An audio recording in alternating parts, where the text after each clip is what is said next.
Mesdames et messieurs, après ce discours, je voudrais inciter sur un certain nombre de faits qui ne sont pas des faits écrits par des techniciens, bien sûr, mais l'actualité politique oblige. Nous avons aujourd'hui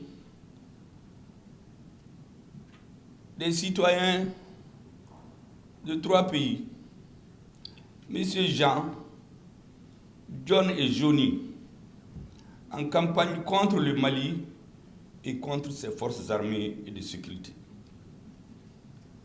Vous vous souviendrez déjà, le 4 juin 2021, j'avais dit que le Mali devait avoir la liberté de scruter d'autres horizons, d'être plus libre.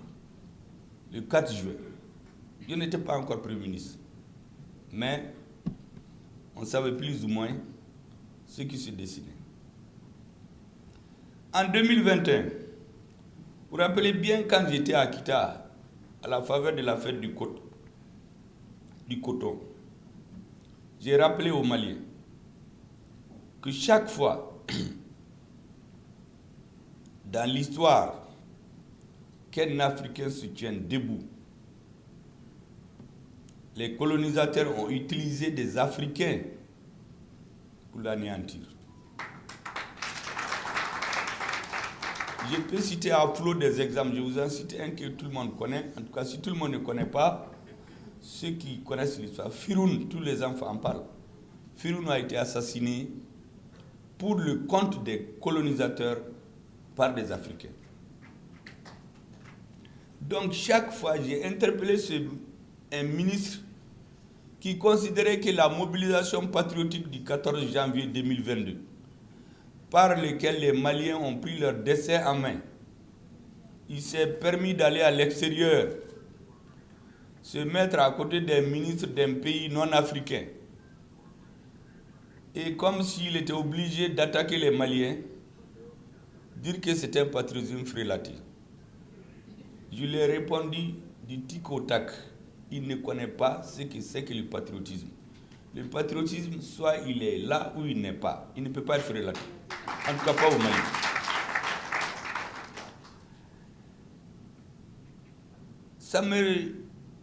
Récemment, quand j'ai vu une interview où j'ai entendu le président du même pays nous rappeler que nos forces armées de sécurité sont plus faibles que les terroristes.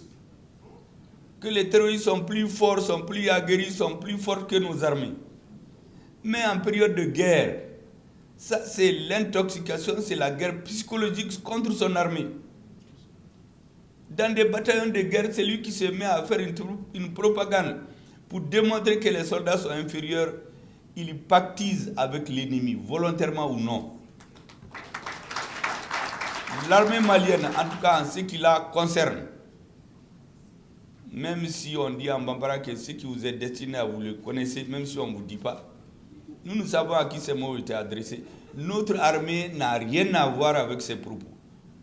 Nous avons confiance totalement à notre armée et la preuve est faite que c'est aujourd'hui elle qui terrorise les terroristes qui sont obligés aujourd'hui d'aller s'en prendre aux cibles molles.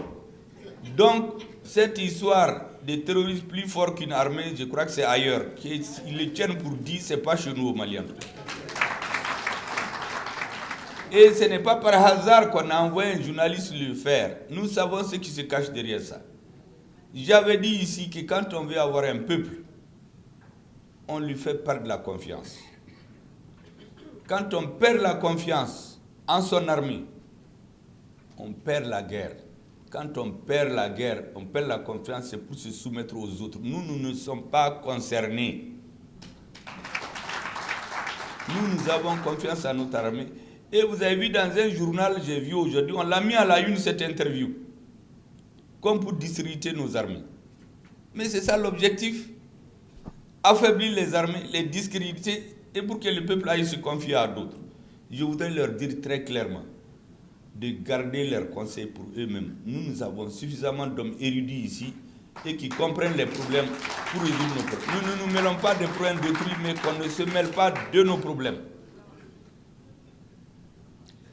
La deuxième chose, ici, le 22 mai, je vous ai expliqué qu'il y a une campagne qui est orchestrée à travers le fameux rapport dit de Moura, produit par un certain expert, que vous avez eu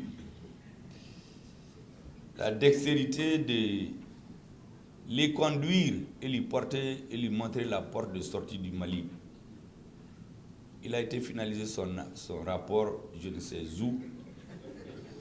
Allez le présenter dans une conférence ministérielle. Et je vous avais dit ici que notre ministre des Affaires étrangères, notre ministre de la Justice ont porté l'estocade à ce rapport au point qu'il s'est retrouvé dans les tiroirs.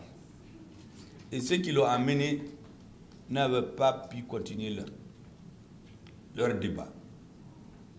Ce rapport a réapparu quelques jours après, où Jean, John et Johnny se sont organisés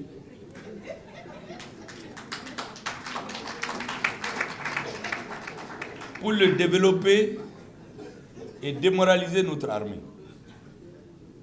J'ai expliqué très clairement que nous ne sommes pas concernés. Personne ne va nous amener à douter de notre armée. Nous savons ce qui se cache derrière ça. Mais ça n'a pas suffi. Ils sont allés plus loin. Le 25 mai, on entend par un monsieur que notre pays sous-traite des armes pour aller les vendre et s'impliquer dans un conflit tellement loin de nous que ça nous a rappelé quelques années, on a dit que de l'uranium a été pris dans un pays africain pour aller être vendu à un autre pays alors qu'on le cherchait. Je crois que cette fois-ci, c'est le Mali qu'on cherche, mais ils ne nous auront pas. Parce que nous savons ce que nous cherchons. Et nous savons ce que notre peuple veut. Notre peuple a choisi d'être libre, indépendant et souverain. C'est pour cela que quand le 27 mai, les mêmes sont ressortis, cette fois-ci, pour jouer aux chasseurs de gibier. Vous savez, quand les gibiers chassent, quand ils sont 3, ou plus grands, dans le cas d'espèces, ils sont 3, ils isolent une proie ou 2, et le plus fort saute sur lui, il l'affaiblit, puis les autres viennent ensemble pour l'achever. Nous ne sommes pas naïfs. On vient pour isoler 2 officiers de notre armée, des autres militaires du peuple malien, pour inculquer quelque chose qu'ils ont fauté. Ces messieurs ne savent même pas comment fonctionne la chaîne de commandement du Mali. Ils ne savent même pas. Les officiers, l'un des officiers là, il est au CNT ici, mais on vient nous dire qu'il était au front. Ceux qui ne sont au courant de rien. Mais le monsieur, il vient, il donne des noms, comme si c'est le tonnerre qui va nous tomber dessus. Moi, j'ai dit l'autre jour, notre terre est assez solide et nous avons des paratonnerres. Aucun tonnerre ne va nous déstabiliser. Et ensuite, un autre officier de notre armée, moi je connais la position de ces 2 officiers, ces gens n'ont rien à voir. Les bataillons autonomes de force spéciale, vous savez pourquoi ils visent quelqu'un là-bas? Tout le monde comprend déjà, mais nous ne sommes pas naïfs. Personne ne viendra nous mettre un sac sur les yeux et croire qu'on sait où est-ce qu'ils veulent aller. Après avoir fini avec ces 2 gibiers-là, ils vont rôder encore, isoler encore 1 ou 2, et comme ça jusqu'à finir le troupeau. Donc, chez nous, notre peuple doit faire bloc autour des chefs militaires, autour de notre armée. Personne ne va isoler personne d'entre nous et nous allons en bloc nous tenir face à tous les prédateurs qui voudront nous déstabiliser. Dans tous les pays, on a isolé des chefs militaires, des chefs politiques pour les décapiter, pour mettre à la tête après celui qui convient. L'autre peuple dit non. Notre peuple veut adopter sa constitution et choisir l'homme qu'il veut à la tête pour diriger ce pays. Dans la situation actuelle, il faut que les Maliens soient conscients d'une chose, même ceux qui ne s'occupent pas de politique. Parce que nous faisons la lecture politique de tout ce qui se fait, hein, et rien ne se fait au hasard. Tout ce que vous entendez, toutes les radios répéter en longueur de journée, ça vise un objectif. Et nous voyons déjà cet objectif. Je leur avais dit de considérer que les Maliens, en tout cas ce qui nous concerne au Mali, je ne sais pas d'autres pays où on dit que l'armée est faible. Chez nous, les Maliens ont un coefficient intellectuel largement au-dessus de la moyenne, contrairement à ce qu'ils pensent. Parce que j'ai entendu quelqu'un dire que oui, les Africains, c'est des gens très gentils, on peut les manipuler vite. Personne ne peut nous manipuler. Nous savons d'où nous venons, nous savons où nous sommes et nous savons où nous partons. On avait besoin d'un bon leader. C'est ce qu'on a aujourd'hui. Il y a quelques années, on avait la même armée. Quelle qualification on ne donnait pas? Il y a des hommes qui cherchent le pouvoir au Mali, qui sont allés jusqu'à dire que le Mali n'a pas d'armée, qu'ils sont bons pour les coups d'État et les défilés. Et lui, il veut être président de ce pays. Mais s'il est président, il va aller où? On va défiler pour lui et la défense de son pays. Je le connais, je sais, il entend ses propos, il sait de qui je parle. Un autre a été faire l'ironie sur nos soldats devant des parlementaires, des élus de notre pays, pour dire que dès qu'on tire, c'est comme des lapins. Et ils fuient. Mais les militaires, là, ils ne prennent pas les armes au marché. Il y a quelqu'un qui achète. C'est les politiques. Et quand vous envoyez, comme je l'ai entendu mon ami du Burkina dire hier, chez nous c'était comme ça, on en parle peu, mais c'est la vérité. Vous dites que vous envoyez 200 personnes. En réalité, il n'y a que 100. Sur les 100, au lieu de donner 100 fusils, on donne 20. Sur les 20, au lieu de donner 3000 balles, on donne 100. Mais ce n'est pas le militaire là, on lui donne. Mais qui s'occupe de toute la chaîne là? Mais c'est lui qui a trahi. C'est pourquoi j'ai toujours dit que notre peuple a été trahi et notre armée ont été trahis. C'est ce résultat-là que certains veulent récupérer pour nous ridiculiser. Heureusement que les Maliens se sont réveillés. Et je vais vous dire, après ces incartades de ces trois messieurs, ils vont trouver dans la société chez nous des supports à leur discours.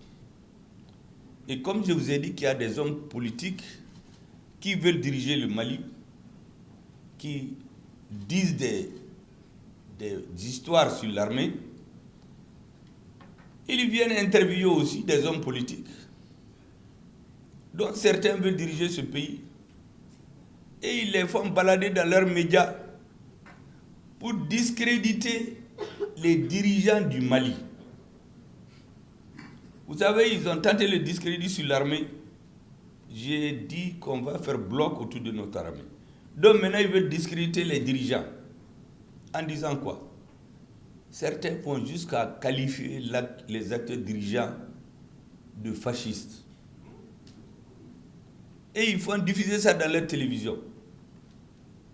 Mais ces messieurs ne savent pas ce que c'est le fascisme. Ils ne savent pas ce que c'est que l'Holocauste. Comparez ce qui se fait au Mali aujourd'hui, au fascisme, à ce qui s'est passé en Europe, c'est que les gens ne comprennent. Mais il y a un objectif, c'est pour discréditer l'État malien, pour discréditer les dirigeants, pour discréditer notre peuple. Et comme ça, tout le monde va le prendre en paria. Un pays dirigé par des hommes ressemblant à des national-socialistes, des fascistes, avec une armée de tueurs de personnes. Et comme ça, nous stigmatiser dans la communauté internationale. Heureusement que nous savons nous défendre. Nous avons notre tête pour nous défendre. Nous avons nos plumes pour écrire. Nous avons nos diplomates pour parler. et surtout nous avons nos militaires pour donner la riposte. Et plus que tout, nous avons un peuple fier, engagé, qu'on ne peut pas détourner de son chemin. Au début, oui, ils ne pourront pas tenir le projet de constitution. C'est le prétexte pour envenimer la situation. Maintenant que la constitution est presque... La sensibilisation en tout cas est arrivée à bout, il faut chercher à les détourner en faisant tomber sur les têtes une grande campagne médiatique sur leurs militaires et sur leur peuple. Moi, je voudrais dire à ceci, il faut clairement qu'ils changent le fusil d'épaule. Notre peuple est un peuple pacifique. Notre peuple est ami à tous les peuples du monde.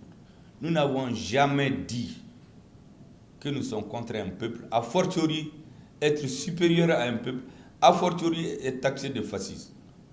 Au contraire, les Maliens, quels que soient les régimes politiques, depuis l'indépendance, nous avons l'unité africaine dans notre ADN. Tous les régimes ont inscrit, et c'est dans la nouvelle, que nous sommes prêts à abandonner tout ou partie de notre souveraineté pour la cause de l'unité africaine. Comment un Malien peut aller s'étendre dans les médias ailleurs pour taxer ce peuple et ses dirigeants d'aujourd'hui comme ceux que je viens de vous parler? Ça veut dire qu'il y a une orchestration.